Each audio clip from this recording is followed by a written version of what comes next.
L'amministrazione comunale di Castelfranco Veneto, insieme all'assessorato alla cultura, intendono celebrare la data del 25 aprile, oltre che con la consueta manifestazione che si terrà appunto domenica 25 aprile, in forma statica nel rispetto delle normative e delle misure anticontagio, anche con la condivisione mediante gli istituti scolastici, in collaborazione con l'assessore Franco Pivotti, di un video che narra e rappresenta la vicenda dell'impiccagione di Gino ed Angelo Baggio e Fioravanti di Donè, che tra l'altro ricordata con la lapide in corso 25 aprile, anche con un video che seguirà tra poco. L'amministrazione ha appunto incaricato la biblioteca di realizzare un video con documenti ed immagini relative proprio a Castelfranco Veneto per ricordare quei momenti e sempre con l'obiettivo di valorizzare il patrimonio dell'archivio storico della nostra città. Concludo ringraziando ovviamente il dottor Melchiorre, il direttore della biblioteca, nonché la dottoressa Vivian, archivista, la quale ha fatto un ottimo lavoro di ricerca della documentazione per la realizzazione di questo video. Buongiorno, con questo breve montaggio che la Biblioteca Comunale e l'Archivio Storico di Castelfranco Veneto intendono oggi proporvi, vogliamo ricordare la liberazione, un momento che va sempre dovutamente ricordato nella sua ricorrenza, perché è uno dei valori fondativi della nostra società, della nostra democrazia, del nostro modo di essere collettività. Presso il nostro archivio si conserva, come forse alcuni di voi sapranno, un notevole e ben nutrito archivio fotografico, all'interno del quale vi è anche qualche documento relativo alla fase della Resistenza. Così, per ricordare questa giornata importante del nostro calendario civile, abbiamo pensato di rivolgerci ad Alice Vivian, che è qui con noi in biblioteca e in archivio per uno stage, affinché, frugando all'interno del materiale dell'archivio, trovasse qualche documento, qualche fotografia che ci aiutasse a comprendere quei momenti. Ha fatto un lavoro molto, molto valido che noi vi proponiamo, e quindi passo subito a lei la parola. Grazie Matteo. Tra il 1922 e il 1945 l'Italia visse un'epoca cupa e violenta, segnata da un governo che in poco tempo annientò e stravolse la monarchia costituzionale, tolse voce alle opposizioni e diventò un regime. Il fascismo, con la firma del re, redasse le leggi razziali e coinvolse il paese in un conflitto mondiale.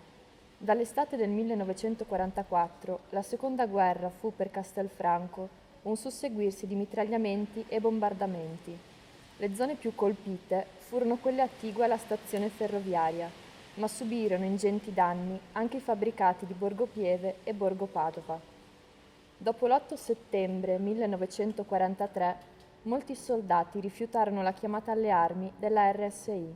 Da un lato diedero vita a formazioni militari con lo scopo di contrastare l'occupazione nazista e le riformate milizie fasciste.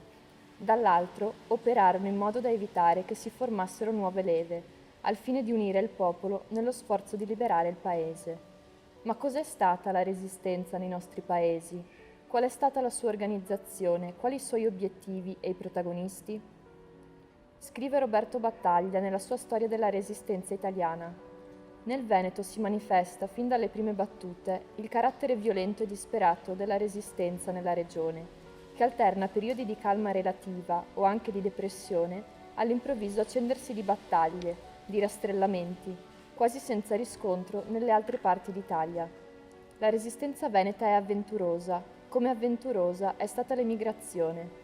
Ha questa radice profonda nell'anima delle popolazioni montane, abituate a rischiare nei viaggi d'oltreoceano il tutto per tutto, cosicché l'audacia dei partigiani veneti ha un timbro diverso che in altre regioni. Le caratteristiche precipue della regione furono un'organizzazione capillare e un'azione efficace nella pianura. Questo grazie al fatto che le formazioni partigiane erano animate in gran numero da giovani, che scevri dagli indottrinamenti politici e dalle strumentalizzazioni, ricevevano la solidarietà delle popolazioni e del clero.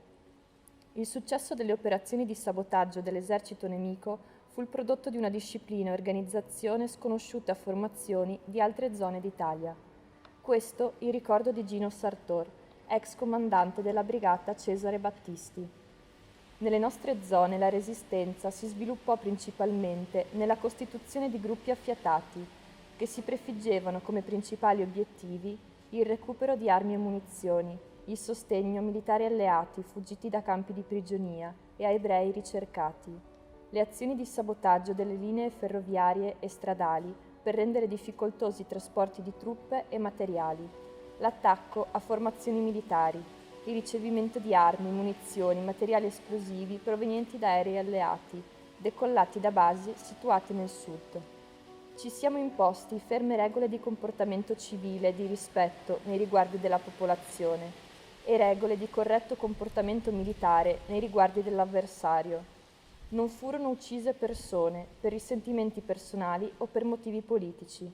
Trattammo la resa con i tedeschi a Palazzo Bolasco senza spargimento di sangue e devolvemmo alla comunità quanto prelevammo dai tedeschi in fuga. Alla fine del 1943 le forze resistenti della Castellana avevano già definito un loro assetto territoriale e le leadership interne. Nella zona settentrionale operavano i partigiani facenti capo al professor Primo Visentin, noto come Masaccio, che costituì la formazione denominata Brigata Martiri del Grappa, apolitica e militare. Nel settore meridionale si distinsero i due fratelli Sartor, Domenico e Gino, che diedero vita alla Brigata Cesare Battisti, di ispirazione cattolica, politicamente e militarmente collocata su posizioni moderate. Su posizioni più decise le formazioni comuniste, in prima fila Pietro Bresolin e Lenin Bovolato, che ebbero le loro roccaforti nelle fabbriche Fervet e Marnati Larizza. La resistenza castellana si concluse tragicamente. Il 27 aprile 3 partigiani di Vallà furono impiccati sul corso principale. Il 29 aprile, giorno della liberazione della città di Castelfranco da parte degli alleati, Masaccio venne colpito a morte a Loria, in circostanze ancora poco chiare.